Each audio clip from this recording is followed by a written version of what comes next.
கிறிஸ்துவுக்குள் மிகவும் பிரியமானவர்களே, கர்த்தராகிய இயேசு கிறிஸ்து நாமத்தினாலே உங்களை வாழ்த்துகிறேன். இன்றைக்கு நம்ம எந்த வேத வசனத்தை குறித்து பார்க்க போறோம்னா 2 ராஜாக்கள் 3ஆம் அதிகாரம் 18ஆம் வசனம். இது கர்த்தரின் பார்வைக்கு அற்ப காரியம். ஆண்டவருக்கு எல்லா காரியமுமே மிகவும் சிறுசு, மிகவும் அற்பமானது. எல்லாவற்றையும் ஆண்டவரால் செய்ய முடியும். இந்த இடத்துல யார் குறித்து போடப்பட்டிருக்குன்னா, மோவாபின் ராஜா மேசா என்பவன் இஸ்ரேல் ராஜாவோடு யூதா ராஜாவோடு யுத்தம் பண்ணதுக்கு வந்துட்டு இருக்காரு.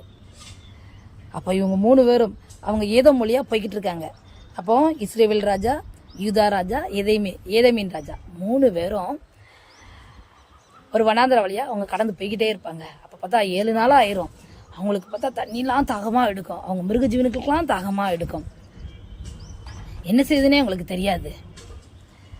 அப்போ கர்த்தருடைய தீர்க்கதரிசிட்ட போவாங்க. அவர் சொல்லுவார், நீங்கள் எல்லாம் வாய்க்காலை வெட்டுங்க, காற்றையும் காண மாட்டீங்க, மழையும் காண மாட்டீங்க, பள்ளத்தாக்குகள் எல்லாம் நிரப்பப்படும் சொல்லுவார்.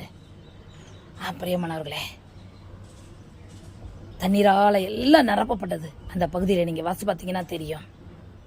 உங்கள் வாழ்க்கையிலையும் வனாந்தரம் போல காணப்படுகிறதா? கர்த்தர் தண்ணீரை உருவாக்க வல்லவராக இருக்கிறார். இந்த பிரச்சனைக்கு எப்படி முடிவு வரும்? இந்த வழக்கிலிருந்து நான் எப்படி தப்பித்துக் கொள்ளுவேன்? இந்த வழக்கு எனக்கு சாதகமாக இருக்குமா அப்படின்னு நினச்சிட்டே இருக்கீங்களா? இந்த காரியெல்லாம் கர்த்தருடைய பார்வைக்கு மிகவும் அற்பமான காரியம். தேவனை தேடுகிற பிள்ளைகளை, தேவனை நேசிக்கிற பிள்ளைகளை, தேவன் முகத்தை நோக்கி பார்க்குற பிள்ளைகளுக்கு ஆண்டவர் ஒரு குறைவை வைப்பதில்லை. எல்லா காரியமும் அற்பமான காரியம், எல்லாவற்றிலும் ஜெயத்தை தருவார். எப்படி அந்த வாய்க்கால்கள்லாம் தண்ணீரால நிரம்பினதோ மிருக ஜீவனங்கள்லாம் குடித்தது என்று எழுதப்பட்டிருக்கிறது.